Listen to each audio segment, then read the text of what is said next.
दो राजस्थान कर्मचारी चयन बोर्ड के कर्मचारी भी गिरफ्तार हुए हैं, उसको लेकर आप क्या कहेंगे? नमस्कार, जय हिंद। कल एसओजी की प्रेस कॉन्फ्रेंस में बताया गया था कि दो बोर्ड के कर्मचारीगण, एक तो पहले पुराने थे प्रवीण गंगवाल साहब, और एक अभी जो मौजूदा में हमारे साथ में काम कर रहे थे संजय माथुर जी, जो कि जॉइंट डायरेक्टर थे, हमारे आईटी सेक्शन के हेड थे, उनको गिरफ्तार किया गया। और ये प्रकरण 2018 की भर्ती का है, जो कि 2019 में हुआ था, जहाँ पर एज पर एसओजी की जो डिटेल्स हैं, ये शायद 38 से 39 बच्चों के ओमार शीट को भरा गया था फोटोशॉप करके, और उसमें से मेरे ख्याल से 18 बच्चे फिर पास हो गए थे।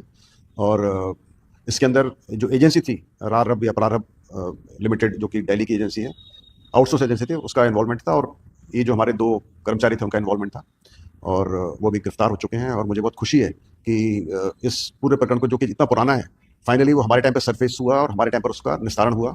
और मुझे उम्मीद है कि और भी लोग जो उसमें जुड़े होंगे, जिनका नाम मुझे उम्मीद है ये लोग लेंगे, वो पकड़े जाएंगे, और इससे जो रॉट है सिस्टम के अंदर वो कम होगा। रॉट यानी कि जो जंग लग जाता है ना सिस्टम में, वो कम होगा।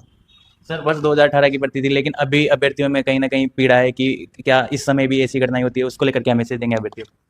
देखिए, बच्चों का सोचना बिल्कुल वाजिब है, जायज़ है, क्योंकि जब किसी संस्था का जो आईटी हेड ही इसमें इन्वॉल्व हो, रह चुका हो, तो उनका शक बिल्कुल जायज़ है, उसमें कोई गलती नहीं है, और पीड़ा भी बिल्कुल सही है। पर मैं सिर्फ इतना आपको भरोसा दिलाना चाहता हूँ आपके माध्यम से बच्चों को, कैंडिडेट्स को, युवाओं को, कि मेरा आने के बाद मेरा पूरा प्रयास रहा है कि सिस्टम बिल्कुल सुधरे, इम्प्रूव हो। चाहे वो सीसीटीवी फुटेज ऐड करना हो, एसओपीज़ का बनाना हो, जो काम करने वाले लोग हैं उन पर नज़र रखना हो, उनकी निगरानी करना हो। और चाहे संजय माथुर जी थे, तो ये नहीं कि वो बिल्कुल उनका फ्री हैंड था, वो हर चीज़ में इन्वॉल्व थे। बहुत सारे सिस्टम हमारे थे, एक ही आदमी पर डिपेंडेंट नहीं होते हैं, बहुत चेक्स एंड बैलेंसेस होते हैं।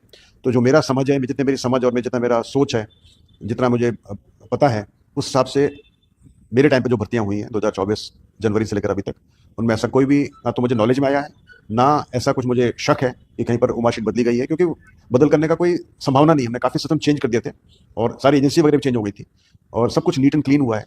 और हम तो पूरा रिजल्ट छाप रहे हैं, पहले तो खाली रोल नंबर दिया जाता था, हम तो पूरा रिजल्ट छाप रहे हैं। अभी आपको जैसे पता होगा, चतुर्थ श्रेणी कर्मचारी परीक्षा के लिए हमने 21 लाख बच्चे परीक्षा में बैठे थे, और हमने नॉन टीएसपी बच्चों का 35,500 पेज का पूरा रिजल्ट, जिसमें बच्चे का नाम, माता पिता का नाम, उसका रोल नंबर, उसके प्राप्तांक, नॉर्मलाइज मार्क्स, उसकी कैटेगरी, सब कैटेगरी, उसका मेरिट में स्थान, और उसके मार्क्स भी चतुर्थ 4 डेसिमल तक हमने दिए हैं।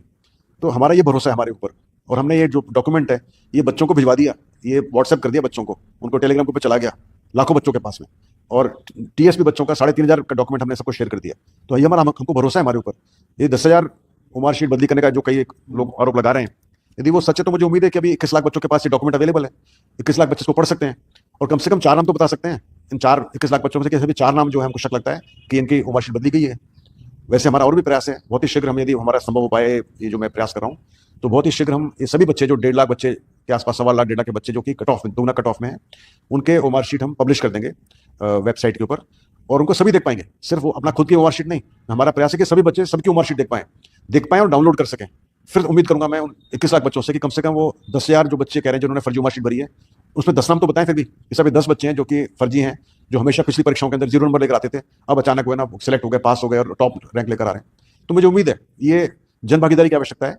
खाली अकेला सरकार, अकेली एसओजी, अकेला कर्मचारी चयन बोर्ड फर्जियों को नहीं पकड़ सकता। हम सबको मिलना पड़ेगा, हम सबको जुड़ना पड़ेगा, हम सबको प्रयास करना पड़ेगा। और मुझे उम्मीद है कि जो 21 लाख कैंडिडेट्स हैं उसमें अपनी भागीदारी निभाएंगे, और हमको बताएंगे कि साहब देखिए ये फर्जीवाड़े हैं 5 लोग या 6 लोग, तो फिर हम कोशिश करेंगे कि उनको पकड़ पाएं।